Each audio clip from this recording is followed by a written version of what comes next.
الشهادة الأخيرة اليوم قدمها السيد جيلبير نقاش. شكون هذاك؟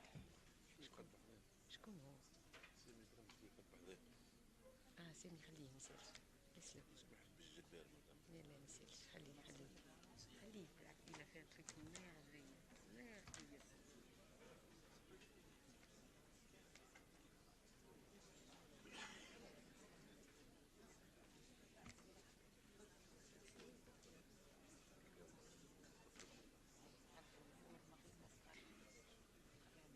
جيلبير نقاش مثقف، كاتب، مهندس تونسي، لقى نفسه في ماكينة وفي الرحاء متاع الاستبداد، لكن قاوم بالطريقة متاعه كما سامي قاوم باش يعطينا شهادته اليوم.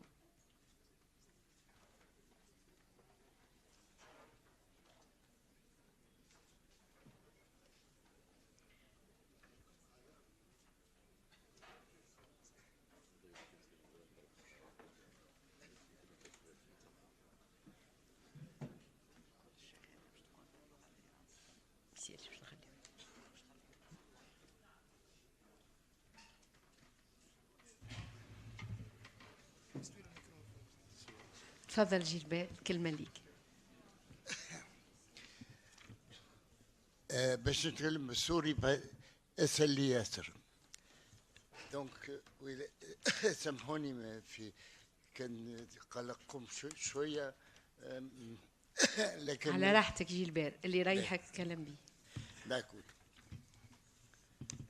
Donc, Madame la Présidente, Messieurs et Mesdames et Messieurs les membres de l'instance Vérité et Dignité, Mesdames et Messieurs les invités, Mesdames et Messieurs, mes chers concitoyens, permettez-moi pour commencer de m'incliner devant la mémoire des martyrs de la Révolution et d'assurer leurs familles de mes sentiments les plus fraternels. Je voudrais associer à cet hommage tous les blessés de la Révolution.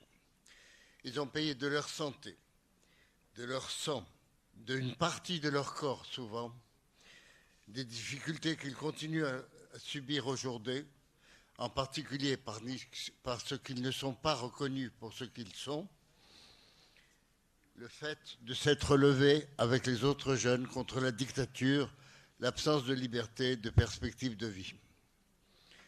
Merci à vous qui avez permis de vivre cette journée qui, à elle seule, compense de beaucoup des frustrations des 5 dernières années. Je voudrais encore saluer ici tous ceux qui, à un moment donné, ont opposé une résistance à la volonté de marginaliser le peuple. En particulier, tous mes camarades qui ont manifesté de quelque manière que ce soit le refus de ces méthodes. Ma pensée se tourne spécialement vers ceux qui ont partagé mes séjours dans les prisons et avant tout vers la mémoire de mon camarade Noureddine Belkheder, disparu sans avoir pu voir la manière originale dont allaient se réaliser nos espoirs. Ces gens-là ont apporté leur pierre à la révolution qui devait venir plus tard, notamment parce que, en refusant de solliciter la demande de grâce qu'on voulait obtenir d'eux, ils ont affaibli l'autorité de l'État dictatorial et celle plus personnelle de Bourguiba, puis du président suivant. L'assassinat symbolique du père, comme le redit Freud, pouvait devenir possible et il a eu lieu un certain 14 janvier 2011. À tous, morts ou vivants, je dis merci, vous n'avez pas vécu en vain. Je vais vous parler, à partir d'un témoignage succinct de ce que j'ai vécu en matière de violation de mes droits, de la lutte que nous avons à mener pour essayer de faire que notre pays invente une voie propre, issue de la discussion et de la participation de tous ses enfants. Il n'en a rien été pendant des années. La voie suivie par les pouvoirs qui se sont succédés a été celle de la poursuite, sous différentes formes, de la gestion coloniale des ressources du pays. On disait alors néocoloniale. Elle se poursuit encore aujourd'hui par un effort d'intégration à la mondialisation, c'est-à-dire à la domination des forces du capitalisme international et à l'obéissance aux diktats des représentants de la finance mondiale. Je voudrais d'abord, si vous le permettez, vous parler d'un jeune homme diplômé du supérieur qui est rentré en Tunisie en 1962 pour participer à l'effort de construction du pays. Muni de mon diplôme d'ingénieur agronome, je suis engagé le 1er septembre au ministère de l'Agriculture, au bureau qui s'occupe de la création des unités de production agricole, des unités coopératives de production. Première surprise, en arrivant, ça n'a pas traîné, le bureau était composé de 4 ingénieurs français encore colons et d'un ingénieur français également qui avait fait la même expérience au Maroc. Ça s'appelait le paysanat marocain, expérience qui avait été un échec total. Ce bureau était supervisé par un chef de service, un ingénieur agronome, issu d'une très riche famille du sud tunisien. On voit que le socialisme à la Ben Salah commence bien. La seconde surprise vient de l'impossibilité de savoir ce qu'on veut faire avec les UCP et surtout d'en discuter les principes de fonctionnement. Cette interdiction de s'interroger sur les motifs et les méthodes de la politique suivie sera une constante générale. On me relègue à des tâches subalternes, ce que je refuse, et en attendant de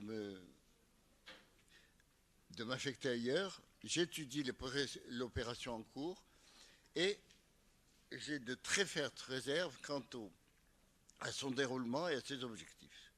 Je suis convaincu que dans la philosophie du projet, comme dans les moyens mis en œuvre, il ne s'agit que de la poursuite de la politique coloniale, avec une intensification énorme du recours au machinisme par l'importation d'Europe et d'Amérique de milliers de tracteurs et d'outillages agricoles. La modernisation annoncée à grand bruit se résume donc à une poursuite à une grande échelle de la politique coloniale, à une intégration beaucoup plus grande de l'agriculture dans le marché mondial impérialiste. Cela s'accompagne aussi naturellement par une diminution du nombre de la population rurale, la plupart des petits paysans étant éliminés après qu'on ait choisi ceux qui devaient être des coopérateurs. 1 sur 30 environ. L'opération est donc, indépendamment de son succès ou de son échec, l'organisation d'un exode rural et, pour ce qui reste dans l'agriculture, le fichage complet de la population. Je m'interrogeais évidemment sur ce qu'allaient devenir les exodés. Les cités périphériques des grandes villes de Tunisie, spécialement de Tunis, ont apporté un début de réponse à cette question. Après cela, je travaille dans le service qui s'occupe de l'hydraulique. Je devrais dire, je fais un séjour prolongé dans un frigidaire. Nommé au Centre de recherche du génie rural, je bénéficie d'une table et d'un bureau, d'une chaise et d'un bureau situés à l'extrême fond du local. Le centre est géré à ce moment-là par une société d'études française et ses responsables m'empêchent de tout accès, non seulement à leur travail, parce qu'ils travaillent eux, mais même à un travail quelconque. À un moment donné, on me donne un boulot, mais aucun moyen pour le faire. Je mets à profit cette période pour réfléchir avec mon camarade et ami Sahdin Armami ingénieur à l'Institut de recherche agronomique, sur la politique hydraulique du pays. Cette politique, caractérisée par la construction de grands barrages dans les zones pluvieuses, était dirigée essentiellement vers les villes et vers la satisfaction des besoins des zones agricoles déjà irriguées. Nous avions remarqué que, faute de grands travaux de préparation, ces barrages s'envasaient régulièrement et que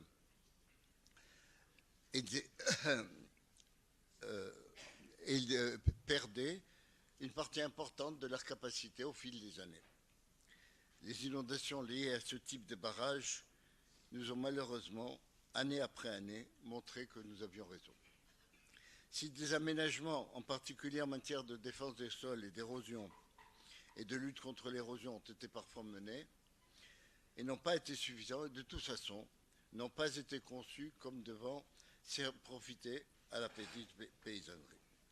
Pourtant, je voudrais souligner que dans le patrimoine du pays, il existe d'autres façons d'utiliser l'eau, moins coûteuses pour l'État, moins spectaculaires bien sûr, mais qui auraient demandé d'investissements importants en travail de la part des paysans, qui auraient retiré de très gros avantages de ces investissements.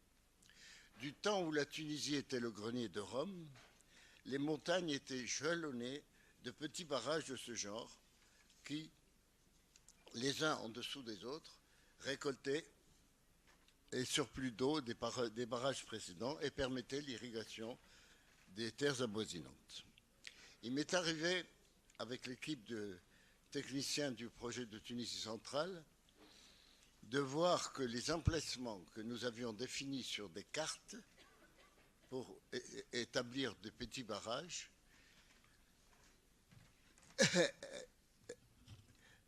étaient occupés par des vestiges de barrages semblables qui dataient du temps des Romains, c'est-à-dire 2000 ans à peu près. Au mois de mai 64, lorsque furent nationalisées toutes les terres de colons, nous avions, avec l'équipe qui était en train d'organiser un syndicat indépendant, autonome de l'agriculture, voulu présenter un projet d'utilisation de ces terres suivant le modèle algérien de l'autogestion, qui était le modèle qui dominait à ce moment-là en Algérie. Et ce modèle devait comprendre les ouvriers agricoles des terres et les paysans aux alentours, et l'ensemble de ces gens seraient propriétaires de ces terres. Il nous a été impossible de trouver des interlocuteurs. De guerre lasse et avec je ne sais quel absurde espoir, nous avons proposé cela sous forme d'un article que nous avions demandé à Mohamed Sayah, qui était à l'époque directeur du journal L'Action, de publier dans son journal. Bon, évidemment, il n'en a rien été. Et des Tunisiens, nous étions des techniciens de l'agriculture, mais on aurait pu être simplement des paysans, n'avaient pas le droit de dire ce qu'ils pensaient qu'on devait faire d'une richesse pareille qui avait été acquise et qui était automatiquement, mais c'est un autre problème, affectée aux terres domaniales, ce qui est aussi une politique de colon, de l'État colonial. Par la suite, j'ai travaillé quelques jours. Attendez, je vais quand même faire un petit détour sur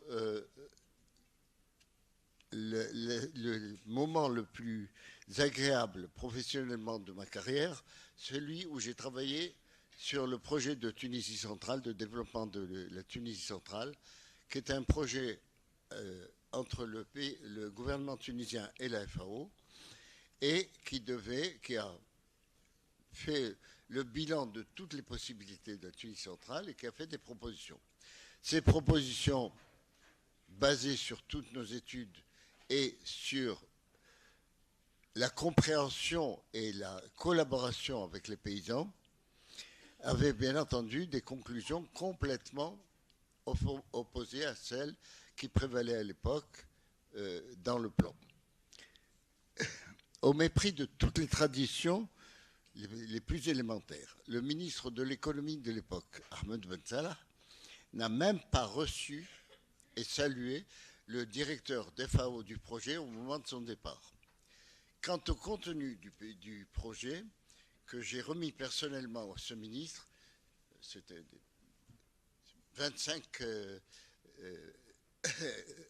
25 volumes, qui étaient quand même importants, mais pour un ministre, on avait fait un résumé en 50 pages, et puis, disons, pour le cabinet du ministre, et puis pour le ministre, on avait dit, on lui fait un résumé d'une page et demie, et puis le directeur avait dit, non, c'est trop, on lui fait une demi-page. Et bien, même cette demi-page, il n'a pas lu, et le projet a fini à la poubelle. Bien sûr, ça n'avait coûté que 3 milliards, ce qui à l'époque était considérable dans le budget de l'État, mais enfin, ce n'est pas important, puisque en jetant le projet, on a fait des coopératives sensationnelles dans Tunisie centrale qui ont duré 3 mois. Après ça, je suis parti, j'ai travaillé quelques mois au bureau de contrôle des coopératives du Nord. Là, j'étais content parce que j'allais pouvoir dire ce que je pensais. Donc, j'ai fait plusieurs rapports, dont un rapport bilan critique.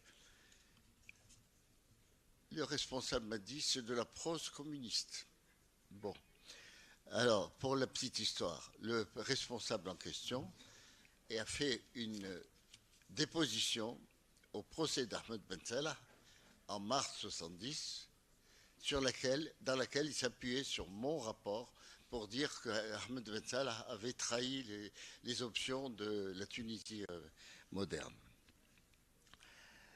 Ce responsable et le ministre étaient tellement pressés de me voir partir que le jour où je leur ai dit je voudrais aller travailler au CRS de l'université tunisienne, à mi-temps, ils m'ont dit pars tout de suite à plein temps et c'est pas la peine de rester. Au mépris de toutes les méthodes administratives, on a cessé de me payer le jour même où je suis sorti et on a transmis mon dossier je ne sais à quoi. Résultat, le jour de mon arrestation, en mars 68, soit 6 mois après, j'étais encore officiellement fonctionnaire de l'agriculture, mais je n'étais pas payé par personne, quoi. Bon, j'ai parlé d'un secteur que je connais bien, parce que, évidemment, ce n'était pas un secteur particulier. Tous les secteurs de l'économie tunisienne gérés par l'État étaient de la même manière. Les politiques suivies étaient toujours la continuité des politiques coloniales, mais sous la direction de l'État tunisien, avec, bien entendu, une participation très importante des fonctionnaires, et puis surtout avec les méthodes de l'État autoritaire qui venait d'être créé en Tunisie. Bon, je reviendrai là-dessus tout à l'heure, mais devant l'impossibilité de s'exprimer, impossibilité qui avait été aggravée depuis 1963 à la suite de l'interdiction de toute parole indépendante du Néo des Sourds, après le procès de ceux qui voulaient faire un coup d'État contre Bourguiba, il ne restait plus à ceux qui voulaient exercer leur liberté d'opinion et d'expression que l'action clandestine. C'est cette action clandestine que le pouvoir va s'efforcer d'empêcher par tous les moyens, en particulier celle de l'organisation de notre groupe Perspective, dont j'étais un dirigeant. À ce titre, j'ai subi bien sûr tous les effets de la répression. Je ne m'attarderai pas sur la manière dont la police, à mon avis, c'est pas du tout du cynisme, c'est de l'ignorance complète de leur travail. La police, politique ou pas politique, au lendemain de l'indépendance, ne connaissait qu'une méthode de travail, la torture. c'est tout. Incapacité totale de suivre une piste, de chercher des indices, etc. Il fallait que le suspect produise lui-même non seulement les aveux, mais les preuves. C'était normal. La plupart des policiers de l'époque avaient un niveau intellectuel et moral assez peu développé. Évidemment, on torturait. On torturait de différentes manières dont tout le monde... Bon, on a beaucoup parlé, on parlera encore beaucoup, mais je ne veux pas m'attarder là-dessus parce que j'ai été arrêté 3 fois. Je veux dire, j'ai passé 3 séjours en prison après des arrestations et les 3 fois, j'ai subi les tortures. Ce qui prouve qu'une certaine obstination. La torture ne dissuade pas, puisqu'on recommence. Mais on finit par s'habituer, on sait qu'il y a 3, 4 jours, une semaine très pénible, et puis après, ça va aller. Enfin, ça va aller. Bon. Pour quand même Tu nous as pas dit conclure quand tu as été arrêté pour la première Alors, fois. j'ai été arrêté en mars 68 pour la première fois, mais je vais en reparler dans un instant.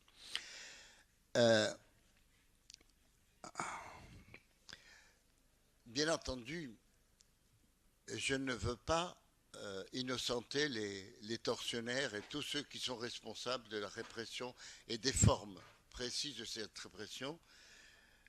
J'espère que ceux qui sont encore vivants, ceux qui concernent ceux que j'ai connus, ceux qui sont encore vivants finiront par répondre de leurs actes devant la justice, au moins devant la justice transitionnelle, ce qui permet de penser qu'on ne les torturera pas pour qu'ils les fassent avouer.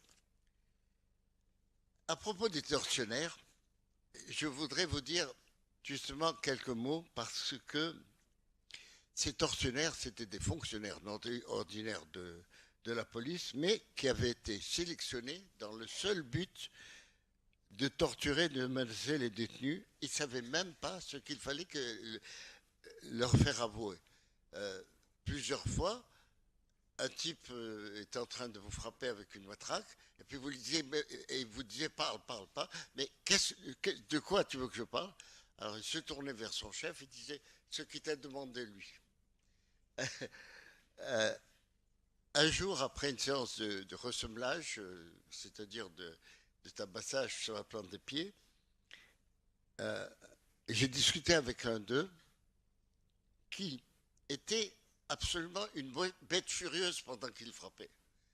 Il était menaçant, ça faisait peur. Et puis, on lui dit d'arrêter. D'un seul coup, il se transforme.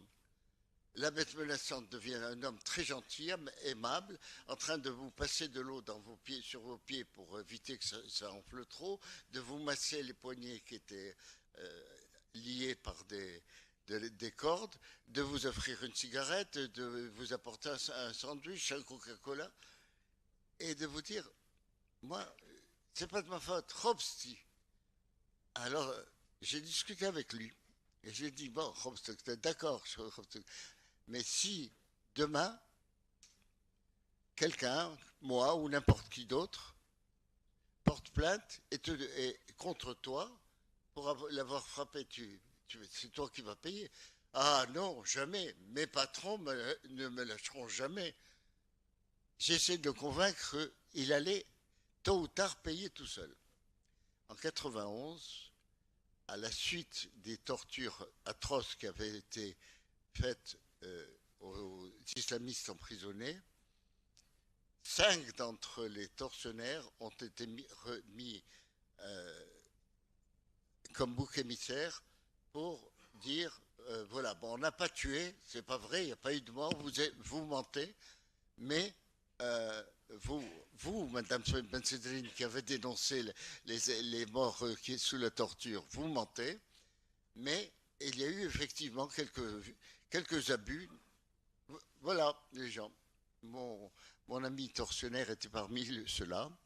Il a été condamné à 5 ans de travaux forcés dont il a passé 3 à Borgeroni, malheureusement pour lui, c'était à la même période où justement euh, les islamistes étaient aussi à Borjolomi et les droits communs qui étaient bien renseignés savaient ce que c'était. Il n'a pas eu un séjour tellement agréable qu'il est mort 3 mois après sa libération. J'ai pas eu l'occasion de le voir pour lui demander ce qu'il pensait de ces chefs qu'il avait couverts. Donc en 68, en mars 68, nous sommes arrêtés et interrogés. Nous passons devant le juge d'instruction entre avril et mai. Le 1er juillet ou le 5 juillet, je ne sais plus, est créée la Cour de sûreté de l'État. Et, au mépris de toutes les règles de procédure, on nous fait passer devant la Cour de sûreté de l'État. Très simplement, le même juge d'instruction qui nous a interrogés nous reçoit, mais en tant que juge d'instruction auprès de la Cour de sûreté de l'État, et nous fait signer une déclaration qui est la copie de celle qu'on avait faite au premier interrogatoire. La Cour est composée de 3 magistrats, ce qui est très bien, et de 2 députés, ce qui commence à poser des questions, parce qu'on est en Tunisie et on a un parti unique, et les 2 députés sont naturellement 2 députés d'historiens. Alors, où est la justice quand le parti au pouvoir juge les opposants? Bon. Il y avait beaucoup de règles exceptionnelles, discriminatoires. En particulier, pendant le procès, on a été entendu, ce qui est encore une aberration. Les condamnés de la Cour de sûreté de l'État peuvent être arrêtés n'importe quand en cas de trouble sur la voie publique. Le trouble sur la voie publique, n'importe quoi. Il y a une voiture qui rentre dans une autre voiture, un attroupement, c'est un trouble sur la voie publique. Et les garanties que les citoyens ont par rapport à la perquisition, à l'arrestation, aux horaires, etc., ne tiennent plus. Donc, un type qui a été condamné une fois par la Cour de sûreté de l'État est un prisonnier en sursis. Un mot sur Ali Shlif, qui était le président de la Cour de sûreté de l'État qui nous a jugés. Alors, une petite parenthèse, nous n'avons pas été jugés en tant qu'affaire numéro 1 de la Cour de sûreté de l'État. Non, on a pris 3 malheureux contrebandiers qui avaient des fusils de chasse et on les a condamnés, c'était l'affaire numéro 1. Ils ont quand même eu des grosses peines, mais je crois qu'ils ne sont pas restés. Le président de la Cour avait déjà été président du tribunal militaire qui avait jugé les gens de la tentative du coup d'État de 1962. Or, il avait été très généreux, n'hésitant pas à décerner des condamnations à mort et des condamnations à des peines astronomiques. Donc, on se disait, ce type-là, vraiment, c'est un dur. Et puis on nous a raconté que, quelque temps avant, il avait été juge à Gabès et qu'il avait construit une prison qu'il avait louée au service pénitentiaire. Alors là, évidemment, c'est devenu comique, c'était plus du tout menaçant.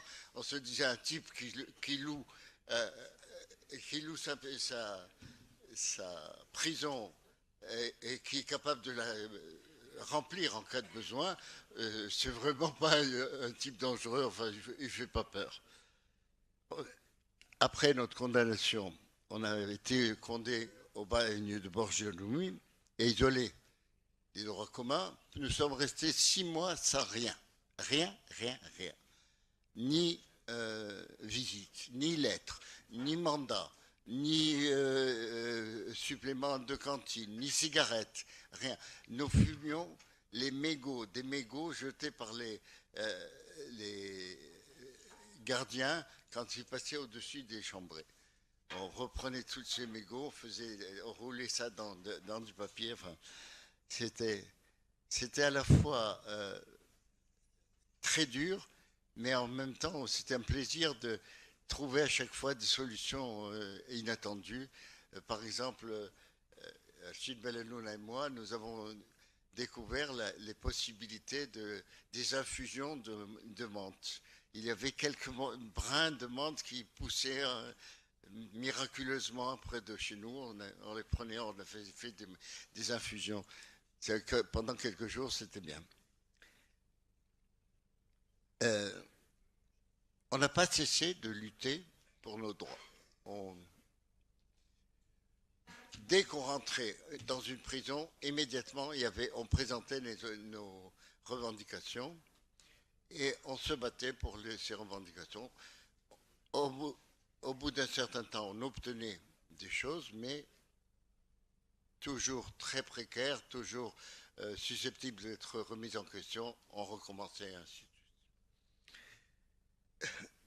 Il y a quand même eu des améliorations substantielles du régime. Je ne sais pas, j'aurais aimé poser la question à Sami Bram pour savoir ce qu'il a resté au moment où il est arrivé, parce que en 1976, notre situation matérielle a changé du tout au tout avec la réforme des prisons dont je parlerai plus tard.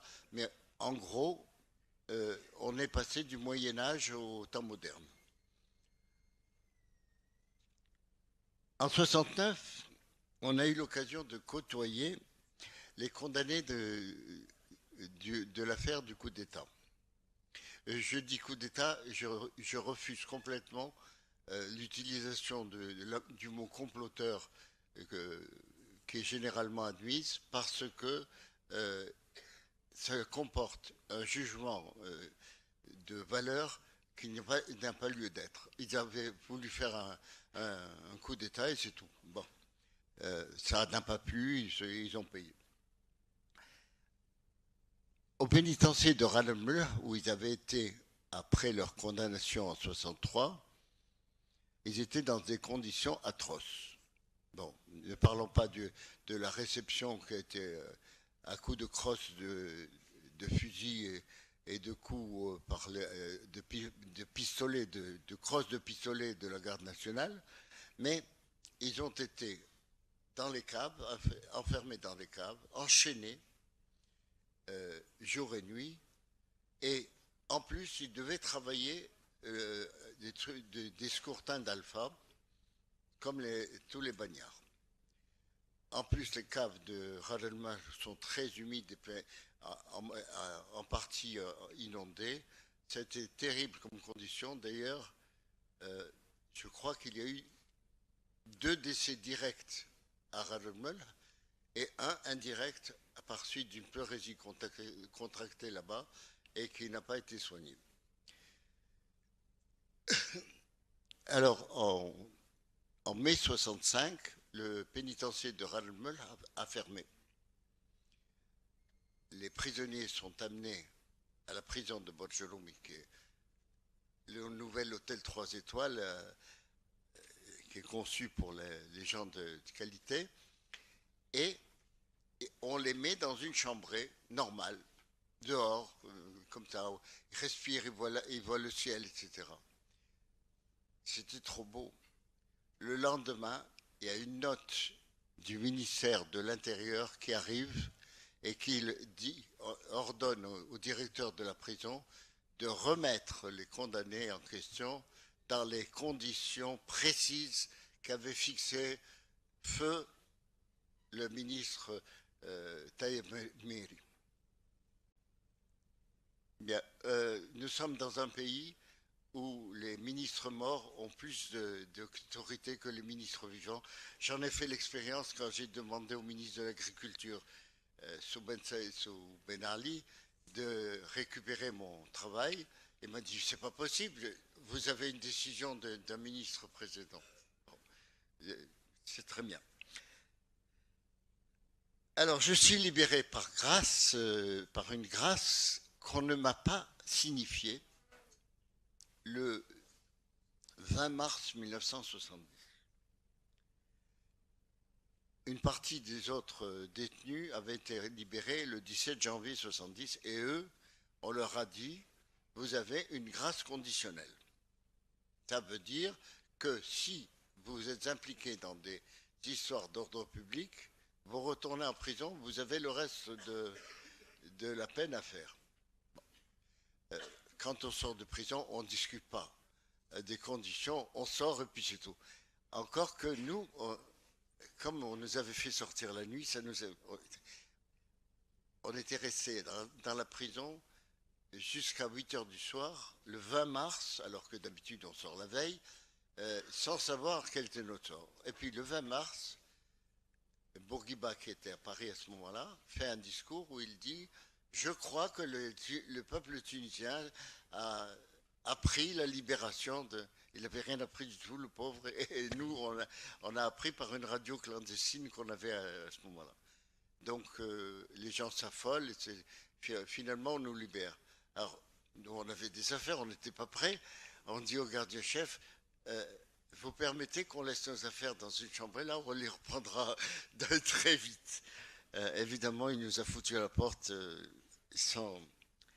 Mais, comme on était sortis la nuit, comme on le saura plus tard, Bourguiba n'a pas signé le décret, nous, on n'a pas de décret de grâce amnistiante. Mais on est dehors. Donc, il y a quelqu'un qui a signé une levée d'écrou. Parce que sinon, on ne sort pas.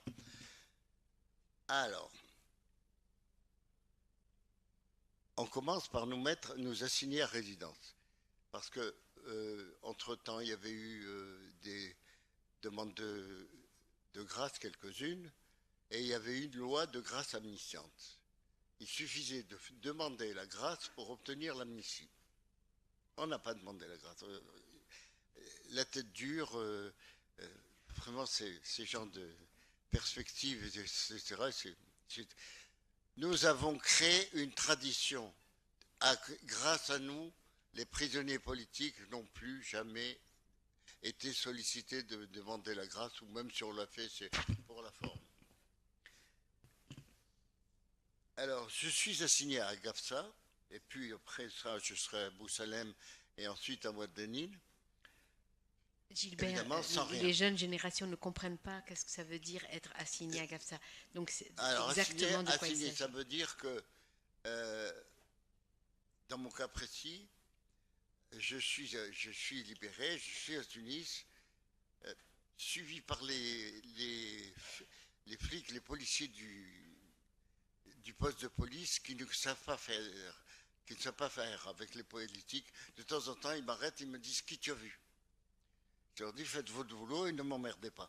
Alors ils me disent non, il faut que tu dises. Bon alors, vous voulez qu'on aille au poste, allons au poste. Ils n'osent pas, ils vous lâchent et puis 10 minutes après, qui c'est ce type avec qui tu parles? Mais monsieur, je ne suis pas là pour faire votre travail. Enfin, bref. Après, alors, un jour, ces flics-là vous arrêtent. Vous passez la nuit dans les geôles, c'est très sympa. Les geôles du ministère de l'Intérieur, c'est un condensé de la délinquance, de la puanteur, des mauvaises conditions d'hygiène et aussi de la solidarité, d'une solidarité très étrange entre les suspects qui se réconfortent mutuellement. Ils sont tous été convenablement battus dans la journée et ils s'encouragent mutuellement, etc. Et c'est là qu'on apprend qu'il y a certains jeunes très intelligents qui inventent des vols et qui inventent des endroits où ils ont mis le butin pour pouvoir sortir, faire un tour en voiture avec les flics. Bon, et ils disaient, oui, ça va nous coûter une raclée de plus. Bon, mais c'est toujours ça. Et donc, on passe la nuit au poste, et puis le lendemain, on est reçu par un procureur. Comme par hasard, je retrouverai le même procureur quelques années après, pour autre chose, et qui vous dit, voilà, vous avez 3 jours pour gagner telle ville, telle ville, telle ville. Alors, en général, ce sont des villes dans lesquelles les gens ont de la famille, mais pour moi, et je crois pour Najib Chebi, c'était des villes absolument où il n'y avait rien. Il n'avait aucune raison d'être là. Il n'avait ni famille, ni relation, ni logement, ni ressources, ni travail, ni rien du tout. Alors je vois le commissaire de Gafsa, je lui dis, mais je ne sais pas où loger. Alors le commissaire de Gafsa, qui était vraiment un brave homme, me dit, moi je peux vous offrir la geôle du poste de police, mais voilà, je ne vous garantis pas que vous y serez seul parce que s'il y a des suspects, vous êtes obligé de... Et je ne garantis pas que vous aurez la liberté de sortir et d'entrer parce qu'il y a des moments où je serai obligé de fermer la porte. J'ai décliné l'invitation très, très poliment parce qu'il était très gentil. Euh, en décembre 72, le 26 décembre, je suis arrêté à nouveau. Alors, entre-temps, de février à mai, j'ai été arrêté après le congrès de février 72 des étudiants au campus. Je suis arrêté, il y avait plusieurs milliers d'arrestations, mais évidemment, moi, condamné de la Cour de sûreté de l'État, je suis automatiquement arrêté à toutes les étapes. Et je passe ces 3 mois en détention administrative, puisque sans jamais être interrogé par un policier quelconque. J'aurais pu rester chez moi, mais non. Bon, non. Bon. Donc en décembre, je suis arrêté à nouveau, organisation non autorisée, 1 an de prison. Bien, donc 1 an de prison, ça fait décembre prochain, décembre de 73. En octobre 73,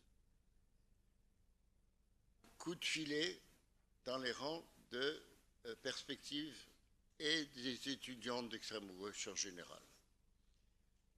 Le juge d'instruction de l'époque était un brave homme aussi, paix à son âme, qui doit être très tourmenté là où il est, parce que c'était un homme peu honnête, puisque j'ai rencontré des proxénètes qui m'expliquaient comment faire alléger mes peines avec ce juge, et surtout qui était complètement insoucieux de la loi. Et il nous fait venir, donc on est en prison, il nous fait venir dans son cabinet, il nous dit, oh, pas besoin d'avocat, pas besoin de rien du tout, j'ai juste à discuter avec vous. Oui, il discute, et puis on s'en va. Et puis on s'aperçoit qu'il a signé un mandat de dépôt entre-temps. Alors donc, il a signé un mandat de dépôt pour participation à des troubles sur la voie publique. Bizarre. On est en prison. Et puis on attend. Alors, paraît que les juges, il n'a pas été trouvé de juge qui signe un mandat de dépôt. Aucun ne voulait signer un nouveau mandat de dépôt qui prendrait la relève. Donc, on était en prison jusqu'à ce que ce juge-là allait nous faire un non-lieu, parce qu'il n'y avait rien. Alors, je m'en excuse, mais Tal Belkhouj a convaincu Bourguiba d'utiliser la fameuse grâce amnistiante, la grâce conditionnelle. Donc, M. Bourguiba a retiré le 14 avril 1974, à la suite d'une manifestation d'étudiantes qui a déplu, la grâce soi-disant conditionnelle qui touchait 5 anciens détenus. Il y a un hic, c'est que la grâce conditionnelle, bon, en admettant qu'il ait le droit de retirer, ça ne remplace pas un mandat de dépôt. Un mandat de dépôt est obligatoire. Sinon, un détenu qui est sans mandat est dans une situation de séquestration arbitraire, ce qui coûte 5 ans de travaux forcés aux responsables. Donc déjà le premier point et deux. Et puis il y a eu un non-lieu. Or le grâce administrante est retiré sous prétexte de participation à des troubles sur la voie publique. Or j'ai un non-lieu. Alors donc je ne suis pas. Donc bon, ça reste quand même. Et la plus belle, le sommet de la pyramide du mensonge officiel, c'est Bourguiba, je vous l'ai dit, n'a pas signé de grâce administrante.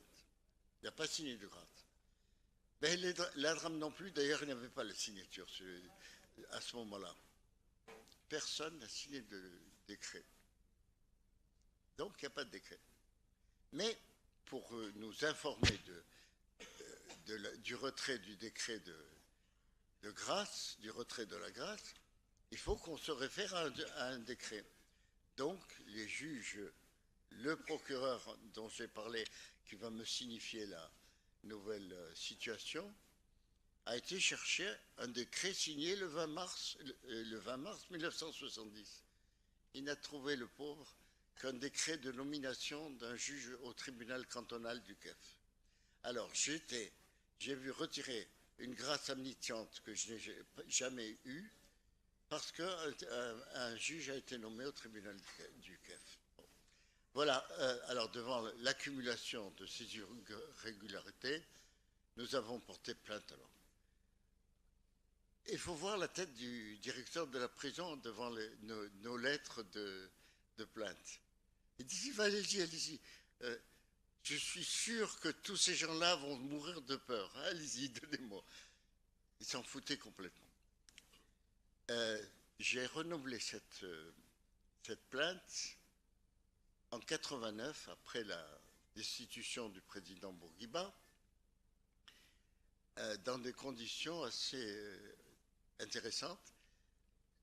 Le greffier qui devait noter les plaintes notait consciencieusement toutes les plaintes qu'avait apportées un avocat. Et au milieu de toutes, il y avait la mienne. Alors, plainte, il commence et puis il s'arrête brusquement et il dit à l'avocat, mais maître, qu'est-ce que je vous ai fait? Et elle dit, il dit, une plainte contre Bourguiba? Vous vous rendez compte? Et il s'en va et il revient, il termine d'enregistrer la plainte et il dit, je crois que je ne vais pas rester ici, ils vont me renvoyer. Pour l'histoire, cette plainte a été transféré d'un registre à un autre. Il paraît qu'il y a un registre auquel peuvent accéder tous les avocats et un autre où ne peuvent accéder que les avocats qui sont à la Cour de cassation. Et donc, déjà, il y avait un nombre beaucoup plus limité. Et puis, au bout de 4 ans, mon avocat a reçu une lettre du parquet l'informant que la plainte était classée faute d'actes de justice. Or, les actes de justice, c'était au ministère de la Justice de les faire. Il ne les a pas faits. Bon, ça fait partie des absurdités ou des...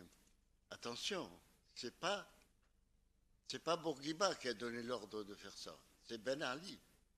C'est Ben Ali qui a voulu défendre l'ancien président que lui avait démis contre la plainte d'un citoyen. Ça donne à penser aux droits du citoyen par rapport aux autres membres de la communauté.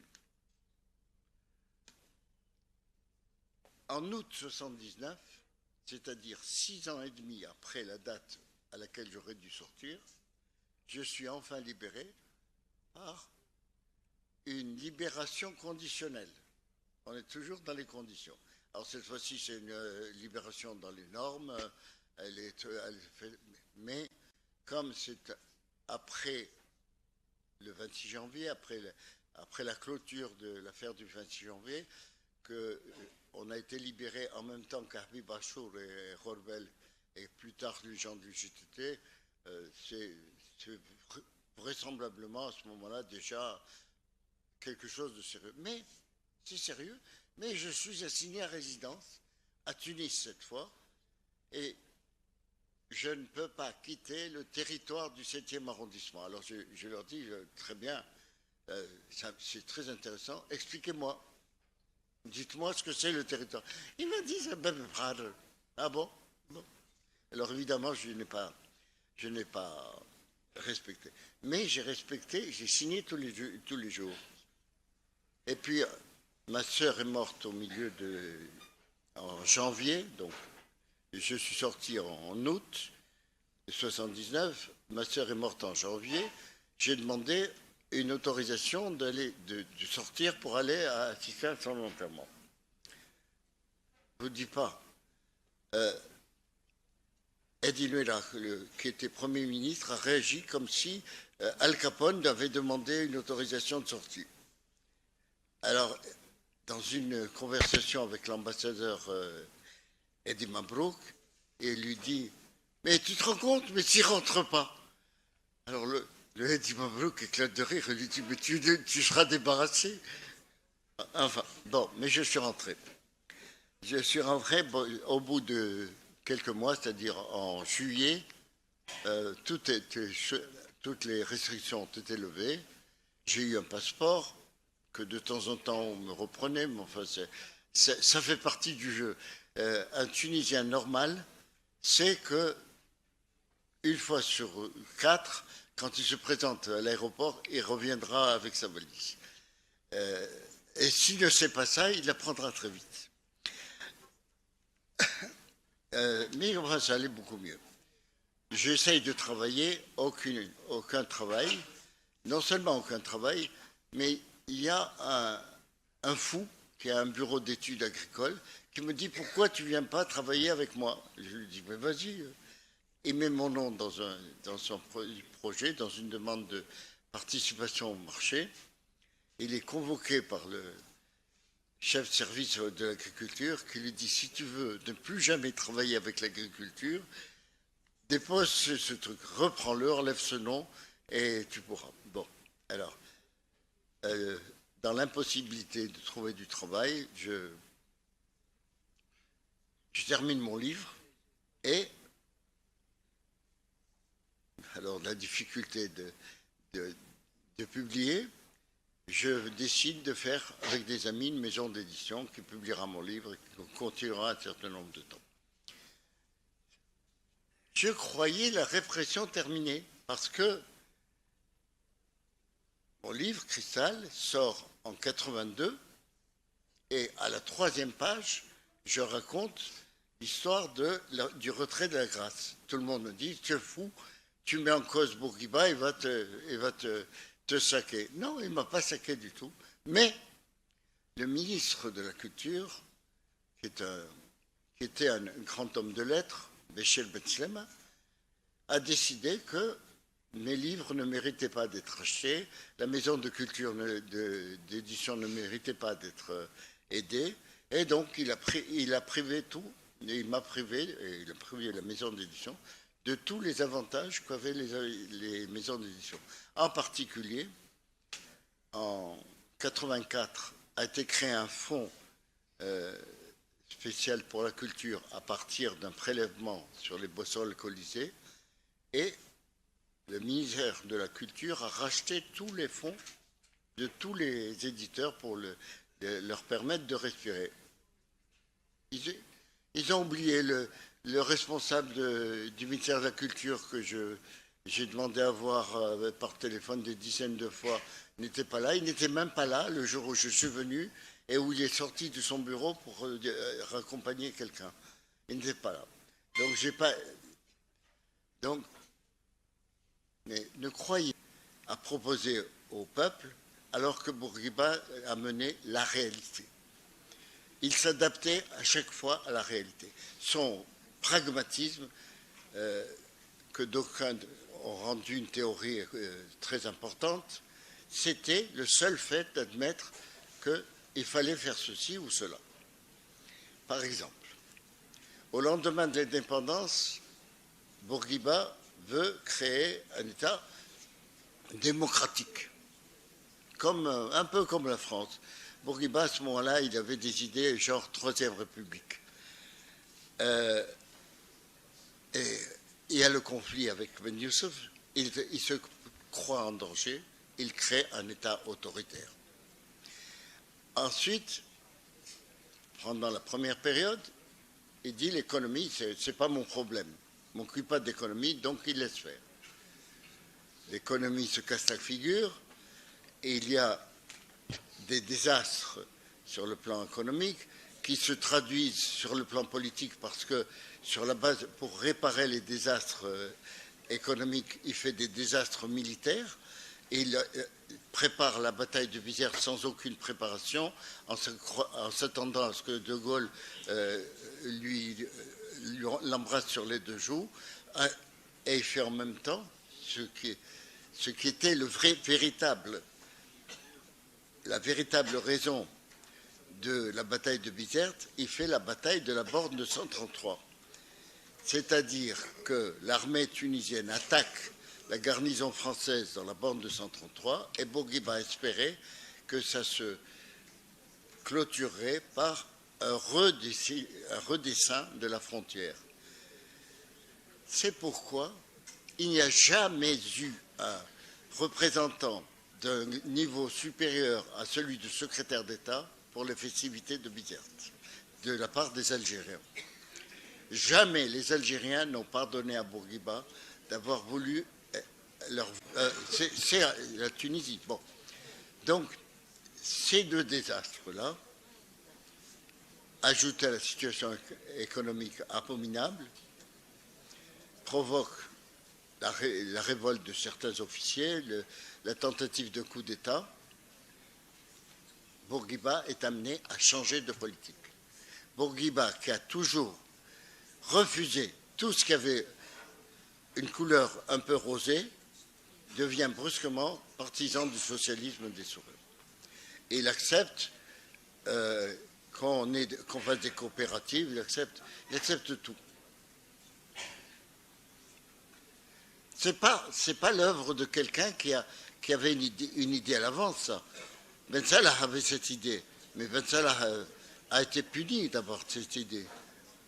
Donc, Bourguiba s'adapte à la situation. Mais quand on s'adapte aux situations, on ne peut pas tolérer que puissent exister dans le pays des gens qui ont des idées globales, qui ont une vision, qui ont une idéologie, un projet de société. Les marxistes sont des gens qui ont un projet de société. On peut penser ce qu'on veut de ce projet, mais le fait de venir opposer à un homme qui vit au jour le jour un projet articulé avec des analyses de classe et des histoires de... C'est vous. Bourguiba décide de réprimer. Il réprime les marxistes, persuadés. Je ne sais pas si vous vous rendez compte de jusqu'où va son hostilité à l'idéologie, enfin à l'existence de quelqu'un. En 1981, il dit encore que les gens de perspective voulaient prendre son fauteuil. Ça se joue à ce niveau. Le fait d'avoir une idéologie et de se battre pour elle, c'est une menace directe pour Bourguiba. Alors Bourguiba attaque la gauche marxiste ou marxisante, il attaque directement, il fait des procès. Vous savez, entre 68 et 78, il y a eu environ 3 procès par an. Des années, il n'y en avait que 2 ou 1, et des années, il y en avait 4. À la fin, il n'y avait même plus besoin de réunir la Cour de sûreté de l'État, un tribunal correctionnel suffisait. Et puis, ça n'était pas assez. Alors donc, on attaquait les marxistes avec la milice des Souriennes. Et puis, c'était pas assez, parce que la milice historienne, ça se voyait, c'était pas des étudiants, les gens, c'était plutôt des étudiants. Donc, on a utilisé les étudiants islamiques comme force de frappe contre les étudiants marxistes, en croyant qu'on allait pouvoir continuer à les diriger, à les maintenir. Comme tous les régimes qui ont fait la même erreur partout, Bourguiba a joué les apprentis sorciers. Il a laissé se développer un mouvement qui allait être un mouvement idéologique, qui allait le menacer dans sa suprématie. Et à ce Gilbert, nous avons encore 5 minutes, on va perdre l'antenne. On va perdre l'antenne. J'ai pas plus de 5 minutes. Et à ce moment-là, il a déclenché une répression contre les islamistes. Par la suite, Ben Ali n'avait plus besoin d'un parti politique. Déjà, avant la chute de Bourguiba, le parti était en train de se transformer. Le dernier congrès du PSD a été le dernier congrès où il y avait des tendances différentes. Et ça s'est mal terminé. Et Bourguiba leur a dit, puisque vous n'êtes pas capable d'assurer la démocratie au sein du parti, nous allons faire la démocratie dans le pays. Et il a autorisé le MDS et le Parti communiste. Erreur fatale. Ce jour-là, Bourguiba a signé son arrêt de mort. À partir de là, le PSD, le Destour, a décidé le départ de Bourguiba et avait déjà choisi, je pense en novembre 81, il avait déjà choisi le remplaçant et la tactique qui allait mener à son remplacement. Vous savez. Non, mais à partir de là, le parti n'est plus un parti politique. On ne discute plus des orientations. Il n'y a pas eu des tendances qui s'opposent, des représentants de telle région, des représentants de tel corps et de telle corporation. Il n'y a plus que des gens qui vont exécuter. Ces gens qui vont exécuter, l'État ne peut pas les payer tous. L'État a besoin de beaucoup de gens pour encadrer la population, pour faire parvenir ses directives et surtout pour surveiller tout le monde. Ne pouvant pas les payer, il les laisse racketter le peuple. Le parti se transforme en association de malfaiteurs. Et cette transformation,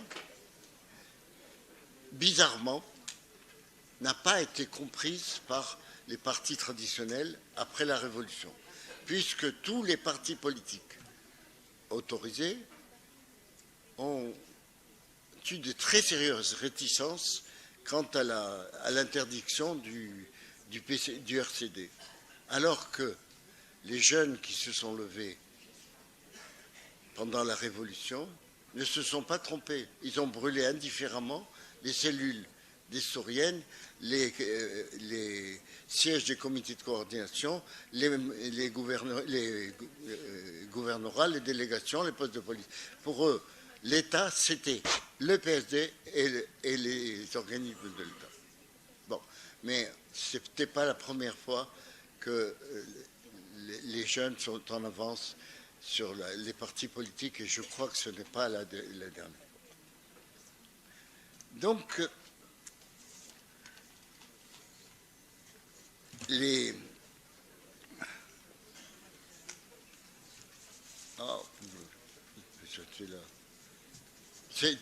me fais sauter une page. Que dites-vous aux jeunes aujourd'hui, Gilbert? Alors, à partir du moment où Ben Ali est tombé, l'État centralisé et la pègre centralisée ont perdu leur tête.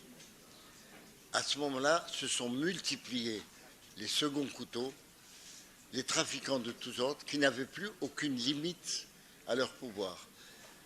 Ben Ali, en tant que président de la République, mettait des limites aux trafiquants parce qu'il fallait que l'État existe, puisque lui, il était chef d'État. En tant que parrain de la mafia, il acceptait, il faisait accepter ses limites. Lui disparu, il n'y a plus de limites. Donc ils se sont lancés et jusqu'à présent, jusqu'à aujourd'hui, on n'a pas vu de véritables opérations contre les trafiquants et les contrebandiers. On espère que ça va venir un jour, mais ça va venir forcément, parce que si ça ne vient pas pacifiquement, par les organismes qui doivent le faire, ça finira par venir d'une autre manière. La révolution existe toujours, elle est vivante. Dans cette lutte pour qu'elle vive, il y a différents éléments, les révolutionnaires, les gens honnêtes, les gens qui voudraient un état de droit, mais qui ne voient pas encore très bien comment. Et il y a aussi la justice transitionnelle, qui est un élément fondamental de la révolution. Qu'on ne se trompe pas. Le problème de la justice traditionnelle, ce n'est pas seulement le problème de l'instance vérité et dignité. Mais cette instance joue un rôle énorme dans ce processus, non pas parce que ce sont des gens intelligents et volontaires et tout, mais parce qu'ils sont dans une institution qui a sa propre dynamique et que cette institution, comme un train, une fois lancé sur ses rails, plus rien ne peut l'arrêter. Et cette institution, attaquée, insultée, non pas directement, parce que personne n'ose insulter directement la révolution, mais indirectement, cette institution a réussi à ramasser 64 000 dossiers sur les violations des droits de l'homme. Peut-être que si les obstacles continuent, peut-être qu'ils réussiront à empêcher que l'autre partie du travail de l'IVD soit fait complètement. Peut-être. Mais déjà aujourd'hui, ils n'ont pas pu empêcher l'instance de participer d'une façon radicale et fondamentale à la chose la plus importante pour la révolution, l'établissement de la vérité. L'établissement de la vérité, maintenant, est très difficile de dire que ce n'est pas fait. Et la vérité, quoi qu'on fasse, est révolutionnaire. Merci d'avoir réussi à le faire. Merci beaucoup Gilbert. Merci pour ta patience et ألف شكر للجميع. غدا الساعة 8:30 باش تكون عنا موعد ثاني على جراحات أخرى وشهادات أخرى اللي إن شاء الله نكونوا عنا الشجاعة باش ننظروا لها مباشرة ونكونوا عنا الشجاعة باش نصلحوا بلادنا وباش نقيها